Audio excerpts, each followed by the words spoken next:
Une atmosphère d'élévation et d'engagement a enveloppé la salle Gustave Tolomain de Porto Novo ce mercredi 21 mai 2025. C'est à l'occasion de l'Académie de la réussite totale dirigée par le coach Lydie Arlette Soudé, directrice d'école. La solennité a pris forme dès l'exécution de l'hymne national conduite par coach Paul Dedinou, professeur certifié d'anglais, et du credo FIAD par le coach Yaya Adjadi, expert en informatique. Enfant du Bénin de Beau, je m'engage à parler de santé. I commit myself to talk about health. Dans son mot de bienvenue, coach Tawaliou Alidou, administrateur des services financiers, a chaleureusement accueilli les participants. C'est avec un grand plaisir, amour et dextérité que je vous décrète les bienvenus à l'Académie de la réussite totale de ce jour, mercredi 21 mai 2025. Je voudrais profiter de cette occasion pour nous inviter à nous inscrire à la formation de licence en coaching intégral afin que nous puissions élever davantage nos vibrations positives.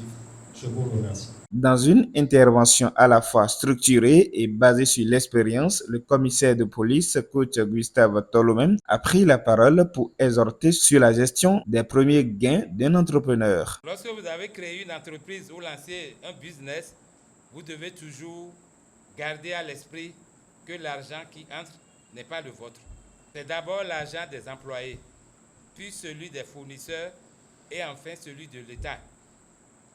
Ce n'est presque jamais votre argent, car une fois les obligations réglées, il ne reste souvent que très peu, voire rien pour vous. Vous devez être conscient de cette réalité au départ.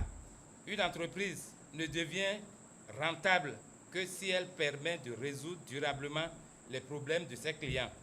Il est donc essentiel de bien diagnostiquer ces problèmes et d'évaluer avec précision les compétences nécessaires pour y répondre. À sa suite, coach pasteur Athanase Kadia, chef d'entreprise, a énuméré pour l'assistance les 7 nouvelles compétences indispensables pour trouver un bon emploi. Les compétences techniques. Aujourd'hui, là, vous devez maîtriser l'outil informatique. Vous devez maîtriser les logiciels. Vous devez maîtriser les réseaux sociaux. Si vous ne maîtrisez pas ces choses-là, aujourd'hui, vous êtes illettré. Vous savez, dans notre pays, c'est le français qui a cours. Mais aujourd'hui, l'anglais est obligatoire. Vous devez maîtriser, savoir lire et écrire l'anglais. Maintenant, 6e compétence, c'est les compétences personnelles, humaines et relationnelles. Et ça, là, c'est ce que nous recevons ici quand nous venons à des séances de coaching et tout ça, là. Et les mercredis, nous venons ici. Et des fois, vous n'êtes pas régulier, ce n'est pas bon pour vous. Vous devez être là. Ça va permettre de développer votre personne. Reprenant la parole, le coach Lydie Arlette Soudé a abordé le thème du bonheur conjugal, insistant sur l'obligation pour la femme de s'habiller sexy pour son mari. Les hommes détestent la monotonie dans le ménage. Donc, en tant que femme toi-même, tu dois changer de ta tête jusqu'aux ongles. Ça garde la flamme dans la maison. Ça te permet de reprendre le contrôle. Il faut éviter les boubous grand-maman à la maison. Être sexy, c'est une obligation au fait dans la vie. C'est pour soi-même avant d'être pour son partenaire. Et il faut le faire de manière quotidienne pour le bonheur de la famille. Un détour musical est observé pour détendre l'ambiance et raffermir les communications.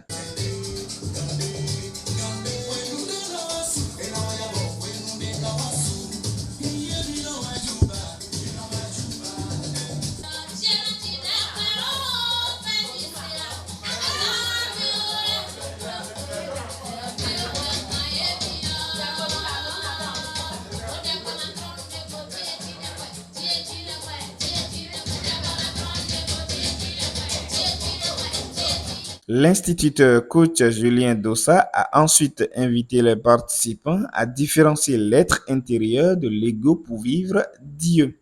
L'ego, c'est la partie de nous qui croit savoir tout, qui juge et se juge. L'ego est l'ennemi de Dieu. Pour vaincre l'ego, Nous devons en outre, chers amis de la gagne, reconnaître nos limites, reconnaître qu'on n'est pas parfait, du tout pas. Contrairement à l'ego, l'être ne juge pas, ne se justifie pas, ne se défend pas. Il est, tout simplement. L'ego chasse et désactive Dieu, l'humilité attire et active Dieu. Lors de l'appel à contribution, le spécialiste des systèmes financiers décentralisés, coach Falola Kabiru, a mobilisé les énergies autour du principe de la générosité. Je suis venu ce soir aussi, je vais encore contribuer. Et je sais que Dieu qui est à sa place, qui n'a pas quitté, fera encore de merveilles. Et je nous exhorte tous à faire sans façon, à ne pas tricher. Enfin, coach Louis Vaudonon, styliste et professeur de comptabilité, a animé l'atelier de programmation pour faire monter les vibrations avant le cocktail. Tu m'aimes, tu as confiance en moi, tu es fier de moi. Ce que j'ai appris dedans, rester sexy au foyer, comment garder son foyer et son mari, toujours sexy. Mes impressions par rapport à la soirée, elle est très bonne. J'ai beaucoup aimé surtout les enseignements concernant les carrières internationales. Voilà. Tout ce qui a été développé dans ce sens-là, sur ce thème, m'a tellement impressionné. Je suis tellement content, satisfait d'avoir suivi ce développement-là. À Porto Novo, la réussite se construit séance après séance avec méthode et passion. Rendez-vous est pris pour mercredi prochain.